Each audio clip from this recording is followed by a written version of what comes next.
শোনো, কলকাতার উত্তর শহরের এক পুরনো দোতলা বাড়িতে থাকে অর্ণব।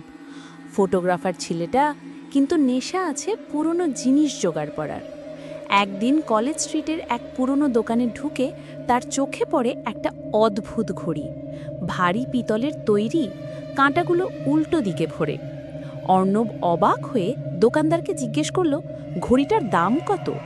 দোকানদার একটু হেসে বলল, দাম যাই দিক মশাই, এ কথা মনে রাখবেন, এটা সাধারণ ঘড়ি নয়, এই ঘড়ির ভেতরে সময় আটকে আছে।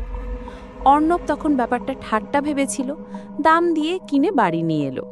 প্রথম কয়েকদিন কিছু হয়নি, কিন্তু তারপর থেকে রাতের বেলা ঘড়ি হঠাৎ ঠক ঠক শব্দ করতে লাগলো, যেন ভেতর থেকে কেউ হাতুড়ি মারছে। মাঝরাত হলেই কাঁটা থেমে যায় ঠিক 3টের জায়গায়। এক রাতে অর্ণব ছবি তুলছিল ক্যামেরায়, অবাক হয়ে দেখল ছবির ভেতর বারবার একটা অস্পষ্ট মহিলা অবয়ব ফুটে উঠছে। একা একা থাকতে অর্ণবের বুকের ভেতর হিম হয়ে গেল। এরপর এলো তার বান্ধবী রিমি, ইতিহাসের ছাত্রী, ভূতের কাহিনীতে বিশ্বাস করে না। অর্ণবের ভয়ে শুনে সে হেসে বলল, ভূত টুত কিছু নেই, সবই তোমার কল্পনা। কিন্তু সেই রাতেই হঠাৎ আলো চলে গেল, ঘরের ভেতর ঠান্ডা হাওয়া বইল, অন্ধকারের ভেতর দুজনেই শুনতে পেল ক্ষীণ মহিলা কণ্ঠস্বর, আমায় ফেরাও, আমায় ফেরাও। আলো ফিরতেই তারা দেখল ঘড়ির নিচে টেবিলে পড়ে আছে একটা পুরনো ছবি। ছবিতে এক যুবতী, মুখে কষ্টের ছাপ। ছবির পিছনে লেখা, সুবর্ণা, 1975, শেষ রাত। রিমি স্তব্ধ হয়ে গেল, বলল, অর্ণব, এই ঘড়িটা শুধু একটা জিনিস নয়, কারোর অসমাপ্ত জীবনের সাথে বাঁধা। দুজন মিলে খোঁজ শুরু করল। পুরনো কাগজপত্রে জানা গেল 1975-এ এই পাড়াতেই খুন হয়েছিলেন সুবর্ণা দত্ত নামের এক তরুণী। খুন হয়েছিল ঠিক রাত 3টায়। আর আশ্চর্যের ব্যাপার, তখন তার বাড়ির ঘড়িও নাকি সেদিন থেকে চিরদিনের জন্য 3টের জায়গায় থেমে গিয়েছিল। অর্ণব বুঝল তার ঘরে রাখা ঘড়িটাই সেই অভিশপ্ত ঘড়ি। এক রাতে হঠাৎ দরজা জানলা বন্ধ হয়ে গেল, ঘড়ির কাঁটা জোরে ঘুরে থামল 3টের জায়গায়। ঘর ভরে গেল ঠান্ডা কুয়াশায়।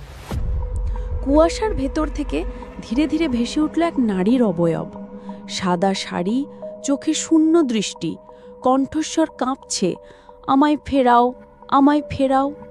অর্ণব বুক ধুকপুক করতে করতে জিজ্ঞেস করল, আমি কিভাবে তোমাকে মুক্তি দেব?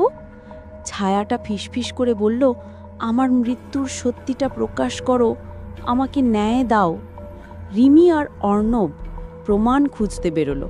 জানা গেল সুবর্ণাকে খুন করেছিল তার এক আত্মীয়, সম্পত্তির লোভে। কিন্তু ঘটনাটা চেপে দেওয়া হয়েছিল। পুলিশ রেকর্ডে লেখা অমীমাংসিত মৃত্যু।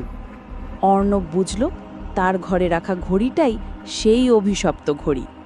অর্ণব তার ফটোগ্রাফি আর পাওয়া তথ্য দিয়ে সত্যিটা প্রকাশ করল।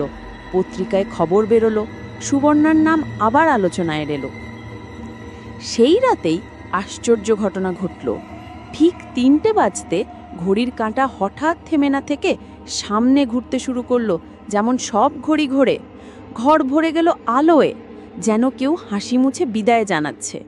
অর্ণব অনুভব করল ঘরটা হালকা হয়ে গেছে, সব অস্বস্তি মিলে গেছে। সুবর্ণা অবশেষে মুক্তি পেল। আজও অর্ণব সেই ঘড়িটা রেখেছে, কিন্তু এখন সেটা অভিশপ্ত নয়, দাঁড়িয়ে আছে শুধু এক নিঃশব্দ সাক্ষী হয়ে, এক অসমাপ্ত সময়, এক অপ্রকাশিত সত্য, আর এক মুক্ত আত্মার গল্পে। তোমাদের যদি গল্পটা ভালো লাগে, তাহলে চ্যানেলটিকে সাবস্ক্রাইব করে দাও।